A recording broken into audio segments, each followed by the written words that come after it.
So you've gotten from high school, making that decision to get into college, getting that major, graduating, finishing all your requirements, and just getting ready to go ahead at this point, taking your boards. Now, after you pass those boards, now what is the plan after that, Noah?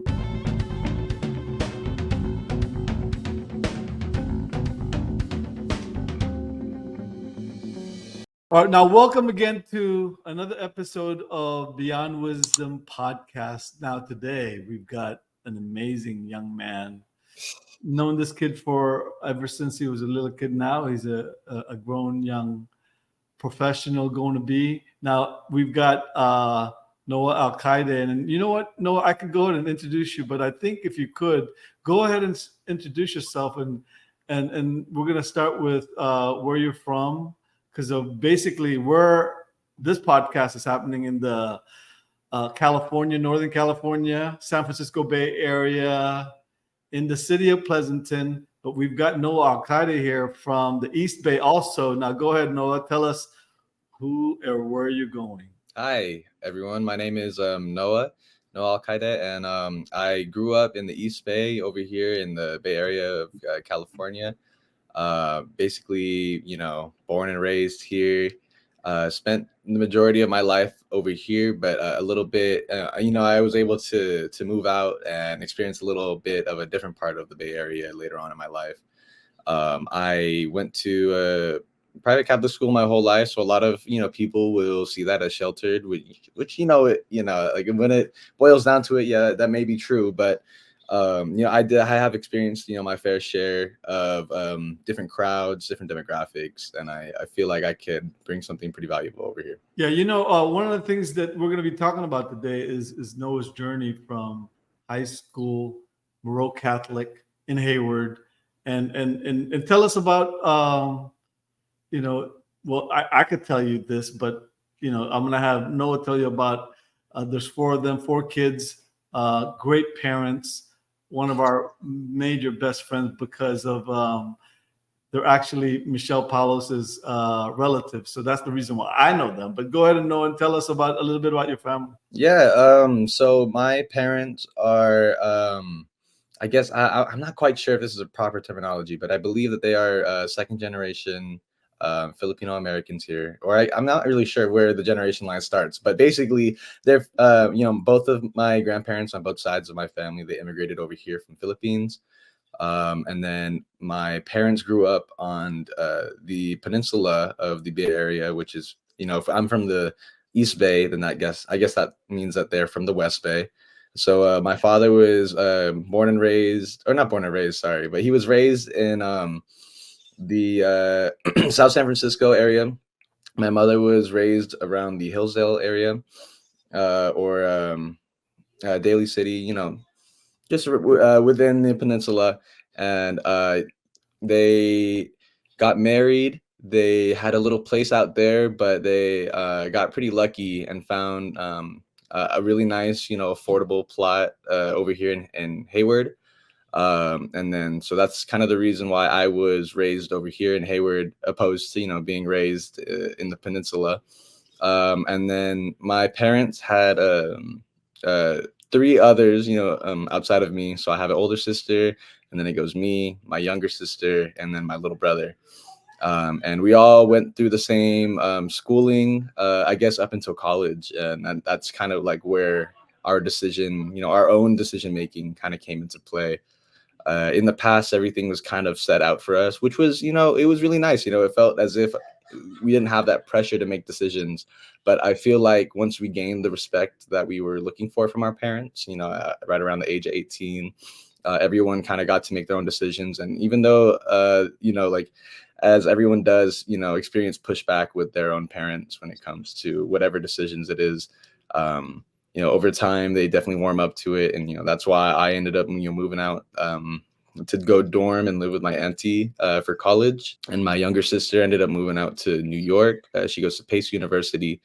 And my little brother is actually right in the midst of, making his first adult decision, which would be choosing where to attend college. Yeah, well, if you've listened to enough of our podcast, you'll see this common theme of Filipino. We're Filipino. That's what our culture is. And if Noah was trying to figure out like, am I a second generation Filipino? Well, his grandfather came into the United States in the late '60s, and so he would be considered first generation. But also Noah's dad, whom I know, is also, I would suggest he would be a first generation Filipino because I think he was coming from the Philippines. And he could correct me on that, but you could correct me on that. No, where was your dad born, Noah? My paternal side of my family, our origins are from Batangas, Philippines. And my mother, I believe she never really gets into the exact city where my Lola is from, my Lolo, but she always says that we're always somewhere close to Manila. So I kind of just assume, Manila. It's the all the thing we have to know is that everybody in that around Manila, Metro Manila, and every place around there in the Luzon province in the Philippines, we talk Tagalog. So there's a lot of dialects in the Philippines, but again, it's more just this Filipino culture that we have, and I'm sure you're gonna find out from Noah's story that it's a tradition, Filipino culture, family, and growing up. And you've heard he's actually from childhood Catholic school, and then now what college did you ended up going to, Noah? I also went to a private Catholic, not really Catholic per se, in terms of, how they treat the like the mandatory classes, I suppose. But just based off of the Dominicans' origins, it was an all women's school at first, and then they kind of introduced co-ed later on. But the origin of Dominican was, it was a sisterhood of nuns, educating the local, I guess, youth in terms of that side of the population. But yeah, over time, I don't know exactly like what year it is, but sometime around the '60s, I believe that's when they introduced co-ed. And ever since then, it's been a co-ed school. And later on, it started to become known for nursing. Yeah. So now, if you look at that, Moreau Catholic in Hayward, and college, Dominican College in San Rafael, right? And then so now, even before that, elementary school. What elementary school did you go to? Also went to a private Catholic elementary school. I went to a little private school in downtown Hayward called All Saints Catholic Baltimore. School. Yeah. Um, it's if you are from the Bay Area, or if you're, if even closer than that, if you're from East Bay and you've ever been driven down downtown Hayward, that you'll see a huge church on the hill, and that's where I went to school. Yeah. Now, I got to give it up and just props to Noah's parents. I mean, they work hard. 4 kids gone through all that Catholic schools, private schools in Hayward. I grew up in Hayward, and I went to public school, and so Mhm. like I had friends who was going to those schools, but in the '70s, it's something that you try to go and get, but they were able to do that, and I think that's just a good foundation for them to start their life in the beginning, and then move towards the career. So now, when you ended up in Dominican, Noah, what did you or when did you decide the major that you're going to take?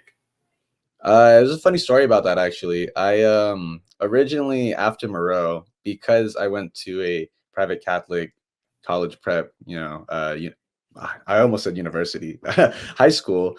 It was a lot of pressure to actually get accepted into any respectable school, or just let alone a school. And I ended up applying to a lot of Cal States and other California universities, UCs, and I didn't have the best of luck, opposed to my other peers, and there was this one school that did allow me to enter, and admit, but the horrible part of that, I suppose, is like I you know I applied under the nursing major, and I was not accepted at first. And I was going through this huge, like mind block. I didn't really know what I wanted to do at that point. Also, at this point of my life, going to community colleges was also a very popular route to go, because it's a way where you could get your education and your prereqs at a lot cheaper of a price, and then after that you could eventually transfer to whatever program that you choose to. But despite that, the popularity behind that journey that a lot of people started to take, I think the main reason why I decided to still go to Dominican undeclared was because of that pressure that I felt, from going to a private Catholic, college prep school. And lucky for me, I mean, I don't recommend this process to a lot of other people, because I feel like I jumped through a lot of hurdles in order to get to the position where I am today. But yeah, I was actually able to internally transfer into the nursing program from there, which was at the time, I wouldn't say unheard of, but uh, very hard, for lack of a better term. It's a very difficult process for a lot of people, because you're essentially double majoring, because you still need to take the prerequisites for whatever major it is, in order to attend the school. And on top of that, you have to take the prerequisites for nursing as well. And I struggled a lot, especially my first semester, because although I was able to keep up with my classes in the first half of the year, or I guess first quarter of the semester, because semesters are halfway points. But anyways, I really struggled in those first 3 months of school, because uh, you know, I was figuring out how to take care of myself, for one. And I was doing a pretty good job at that, but then I noticed my academics starting to slip. So then I started paying attention more to my academics, and then my mental health or my physical health started slipping up after that. And there was a time period where I thought I really screwed up, and that I made a really costly, in terms of like emotional, there was also I thought I made a very unwise financial decision. I thought that I wouldn't be able to transfer into the program. I thought I was going up. I was fighting an uphill battle, and that eventually, after all this effort was all done, that I probably wouldn't be even accepted, and I'd probably have to restart. And uh, I guess, yeah, because I originally went in undeclared, found out what I needed to do to transfer internally into the nursing program. And so that's why I ended up picking up a biochem major, so I could take both bio and chem classes.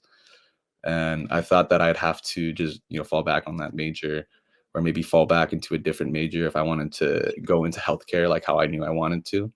My plan A, or yeah, plan A was nursing. Plan B was probably OT, occupational therapy. Plan C was physical therapy, and I guess plan D would have been an even more expensive decision, and probably go the doctor route. But despite all odds, I was able to finish up my prereqs for not just Dominican, but also or not Dominican in terms of the nursing program, but in terms of the actual prereqs that every college student has to take. So all of their English courses, history, all of that. Um, and I finished up my second semester at Dominican, and by this time it was COVID. And I also believe that that played a really huge factor into me getting into the nursing program. It allowed me to really slow down and separate myself from the crowd and my friends. And although I love my friends, like if I really have to boil down, what I was being distracted by, it was definitely, my social life. And, because I was able to push away from everything that would distract me, I decided to pick up 2 extra units, not from Dominican, but from community colleges. So I ended up taking 20 units at my second semester of college, and then in the summer I took another 4, just to catch up on my other prereqs, and then to also take nutrition, which was a class that a lot of people recommended to take over the summer because it would just lighten the load. And I remember receiving that email, and I felt so nervous, and I knew um, deep down in my heart that like everything is gonna change as soon as I click this email. And I was sweating. My palms were like super clammy. I kicked everyone out of my room. I just wanted to be the first one and the only one to see the news. And I really thought that I was gonna experience that same disappointment that I did my senior year of Moreau. But I clicked it, and it said, "Congratulations, you've been accepted to the nursing program. We have set you up with a new counselor to help you out, figure out your track, and to discuss, how we can, move on with, your new major." And I remember the joy and how ecstatic I was. And I guess the full circle of those emotions, it's kind of like what I felt throughout the entire process of being at Dominican in terms of being in the nursing program. I was unsure, not of my decision, because I always knew I wanted to be a nurse. Well, I knew, as I was growing up. But I mean, like, obviously, once I got to Dominican, I knew I wanted to be a nurse, and I knew I wanted to finish the program.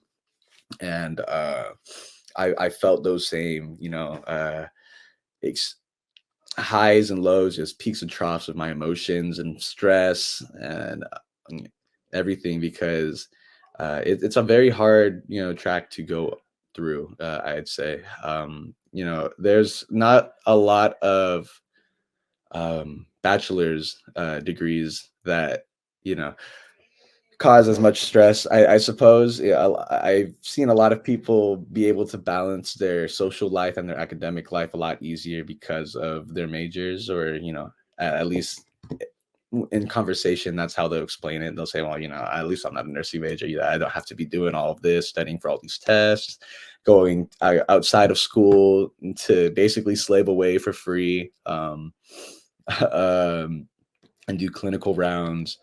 Um, and many times throughout my college career, I got pretty jealous of other people who went down different tracks and declared as different majors, just because I wanted to have that same experience, I suppose.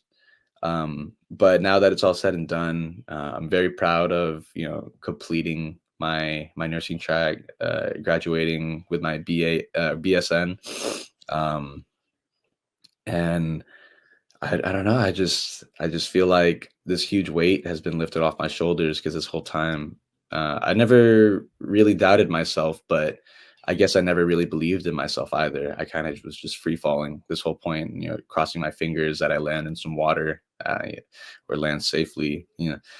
Um, and I'm just really happy to be at this point in my life where I don't have to be worrying about that anymore, and it's really just worrying about passing my boards, finding a job, and I guess I'll start stressing about other things that real adults stress about in terms of rent, food, all these trips that we got to plan for some reason, stuff like that.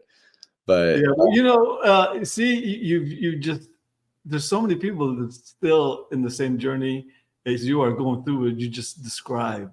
In here in California, it is very difficult to get into nursing program. Noah just mentioned there's the UC system, there's the state system, there's the state universities that people apply to that has nursing program. There's also community colleges and also private schools. And so you're thinking, as a high school student or college student, and then you're thinking about getting into nursing school. It is a hard process. I've known this for many years because I've talked to students and I've also talked to nurses. There's still a shortage of nurses in the whole United States and in California, but it's so difficult to get into the nursing program. And then once you get in, it's a difficult program. I mean, now Noah just got through it, and then he's getting ready to take his boards to be a nurse. And this is a starting journey for him. So you've gotten from high school, making that decision to get into college, getting that major, graduating, finishing all your requirements, and just getting ready to go ahead at this point, taking your boards. Now, after you pass those boards, now what is the plan after that, Noah?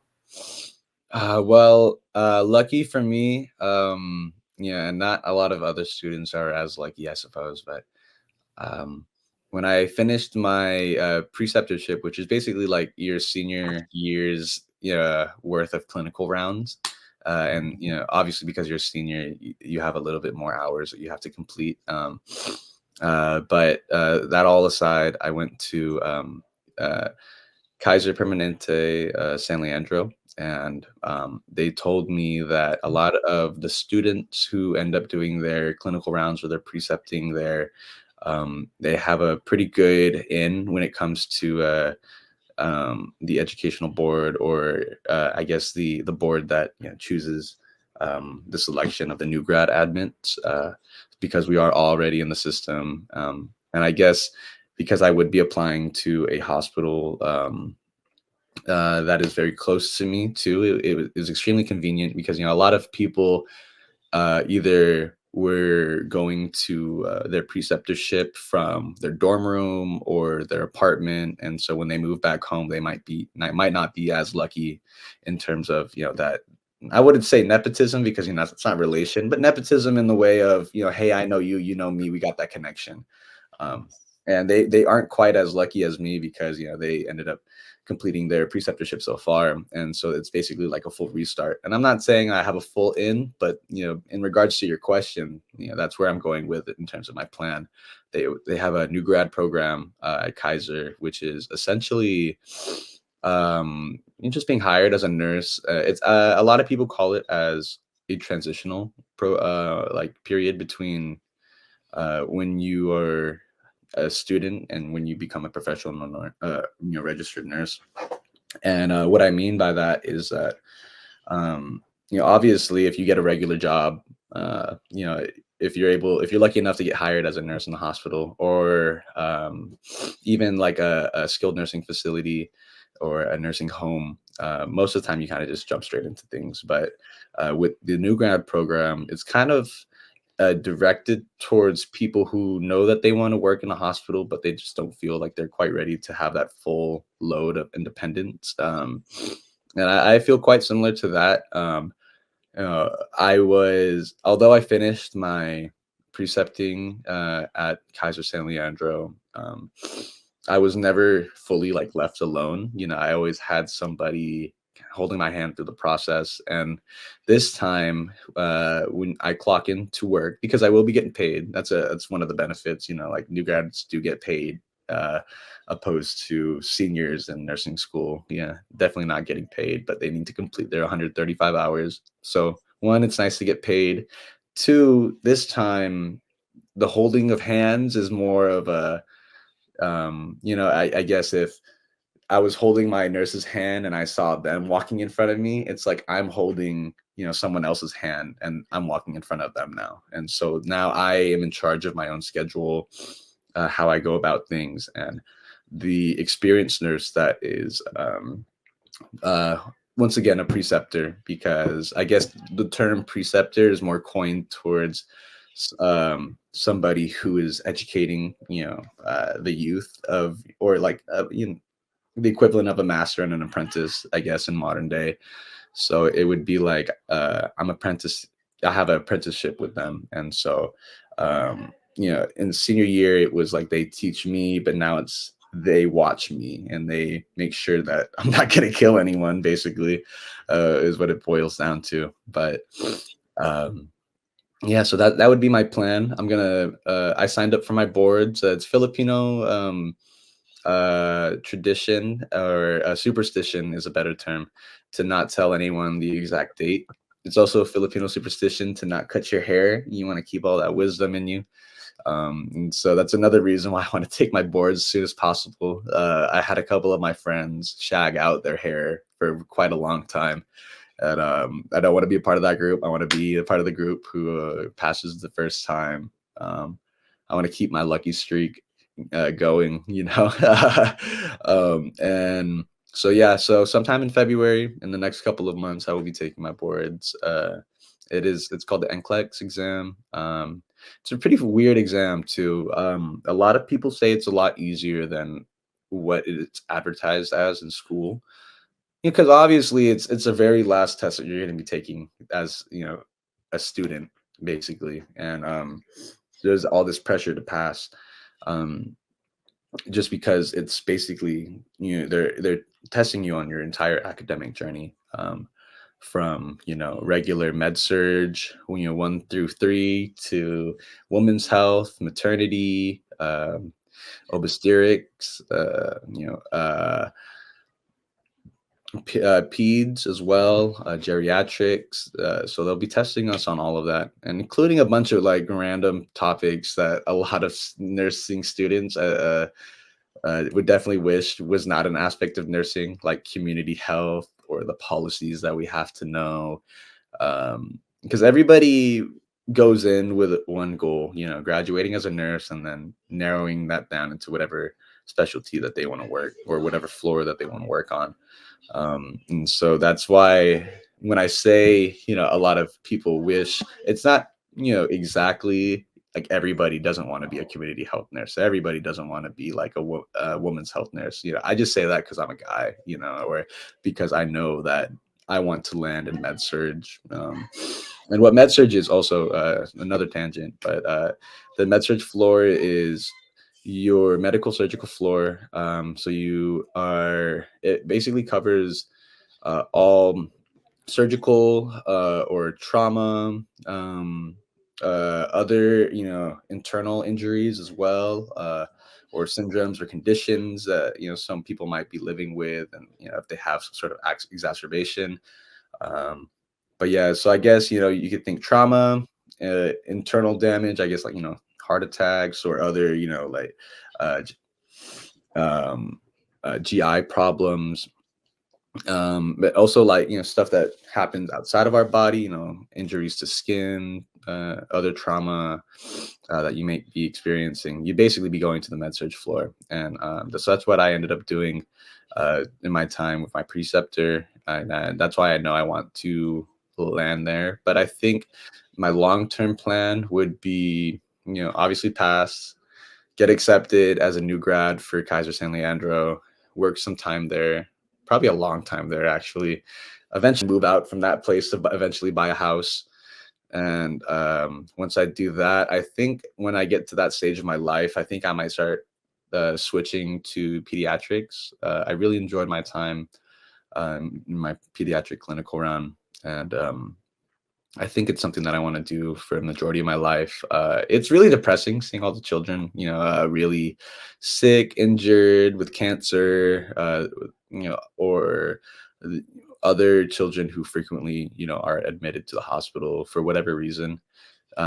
But there are the off days where all of those kids end up getting better, and you could see the joy on their face, opposed to what the norm was, the pain, or the sadness, the loneliness, without being there with their parents. Just seeing these little kids, like, get up, walk around, jump around, run around, and eventually, like, leave hand in hand with their mom and dad. It's just something really sweet, knowing that my profession really has a purpose. And I'm not saying that all professions, all other professions don't have a purpose, or, if your profession is not in the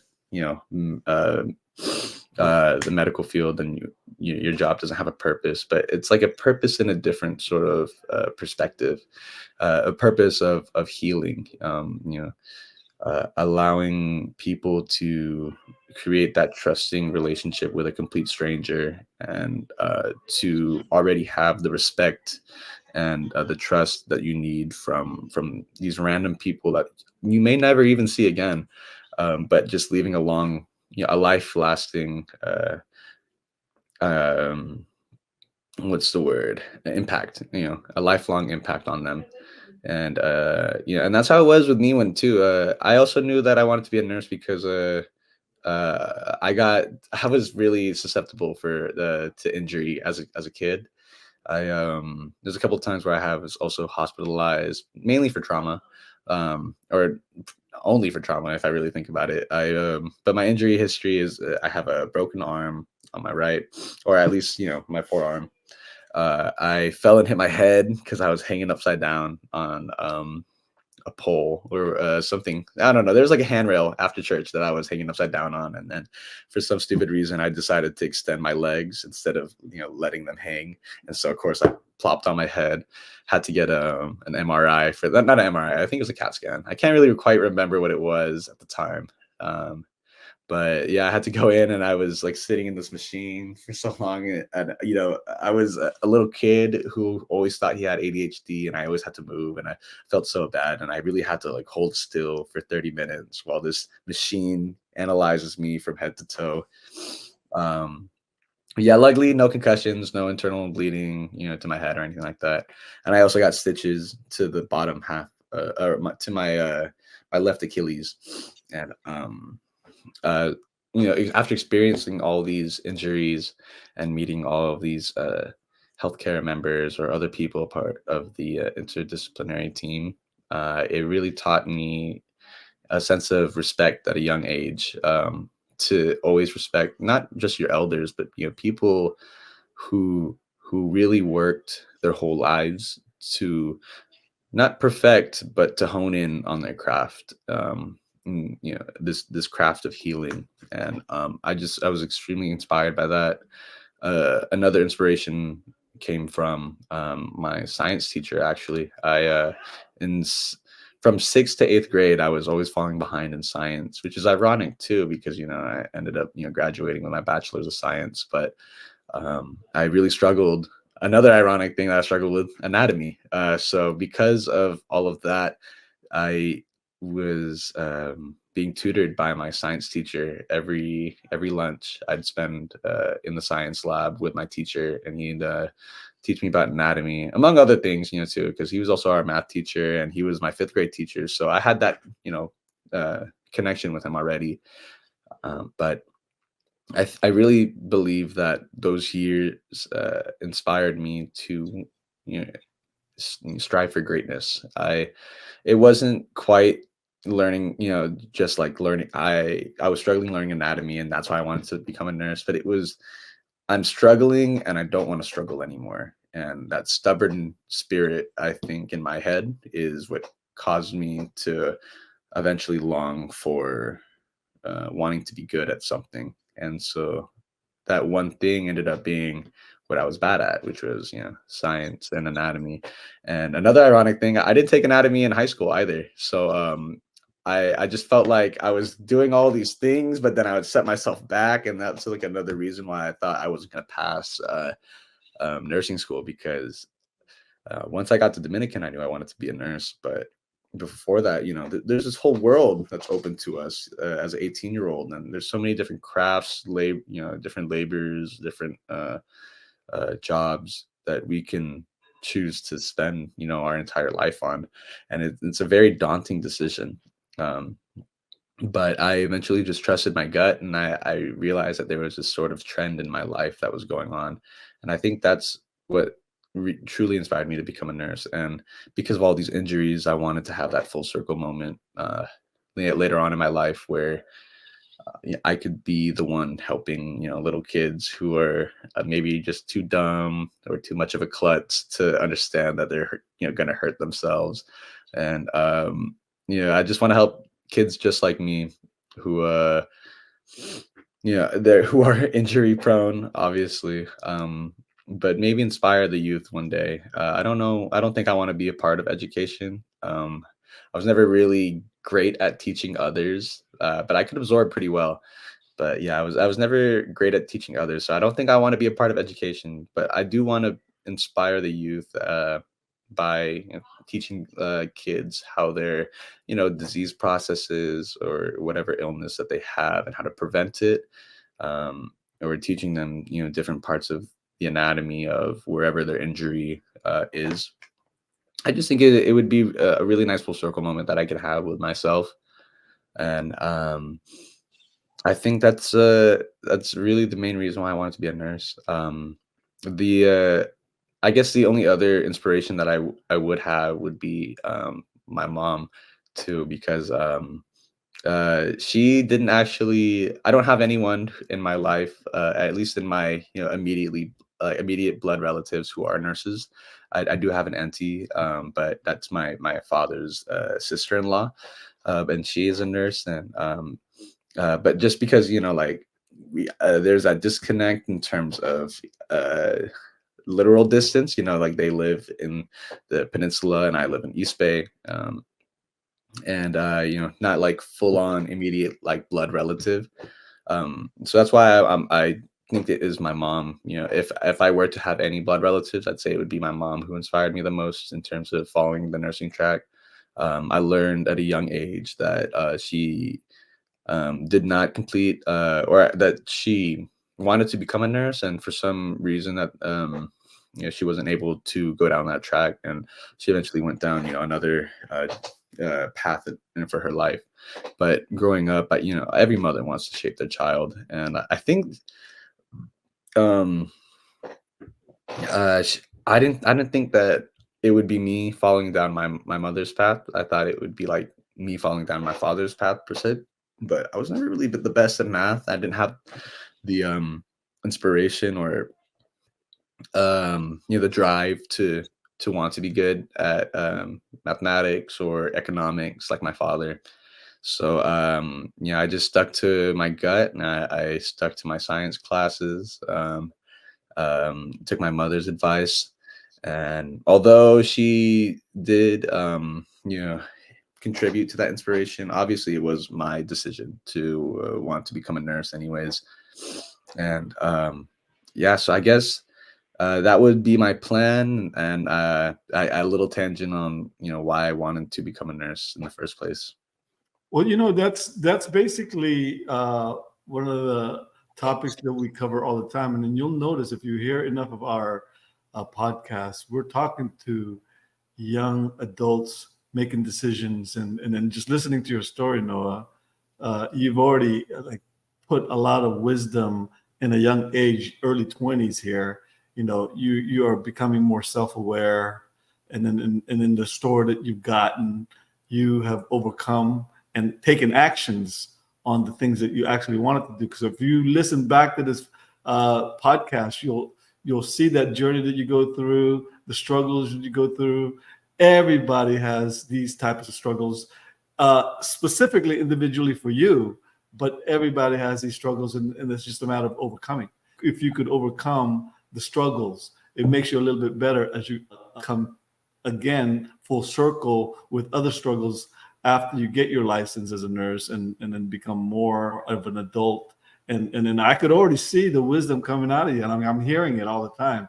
Self-aware, you're starting to figure out, like, who am I, where am I going, overcoming, and then you're taking actions on the things that you actually want to do. So if you stay with me, and be able to go ahead and listen to these podcasts, you will see the similarities. Young adult getting into their profession, and then you'll see other nurses, or high school students who's thinking about healthcare, people who already just started being a nurse. And if you follow this channel long enough, you will see the wisdom that comes out of these young kids. So hopefully, now, any last words from you, Noah? Anything that you would like to add, or any wisdom that you would like to add in this podcast? I just wanted to have a final closing note by saying thank you, Uncle Arnold, for bringing me up here and giving me a chance to stand on the podium and talk a little bit about my story. I always felt as if that, I mean, and this has nothing to do with how my parents raised me or anything, but just being a kid who was a little overlooked in middle school. I always thought that my opinion never really mattered to anybody. And obviously, over time, I found my right people. I found my people, my group that wants to know and learn more about me and understand me for me. And I hang out with those homies to like these to this day. But yeah, I guess in terms of my professional life, I've never really talked about that to any of them. We always think about our personal lives or each other's personal lives. It's more important to catch up than it is to talk about what we do for a living. But because of that, I never really had that I've never been in the position to talk about, my story or anything like this. And so it was really nice to have that refresher. And I appreciate that you even have a podcast, about young adults or other, locals or natives who would just have some wisdom that or some valuable experience, and they need a platform to be heard on. And I feel like this podcast can really supply a lot of people that venting, um, that position to speak about their own lives and their experiences, and a lot of people can learn from that. Yeah. So you know what? In this podcast, we all have our stories. We all have our journeys, and you've just heard one, a young man going through his journey, becoming a nurse, and then starting to go ahead and practice that profession in the coming months. And good luck to you, Noah. Again, make sure you tune in. Listen to the rest of our podcast is coming up, because it's going to be very similar, putting wisdoms out there for you. And thanks again, Noah. And we'll see you. And then we invite you again after you pass your board and start working. Let us know where you're at. Thank you very much.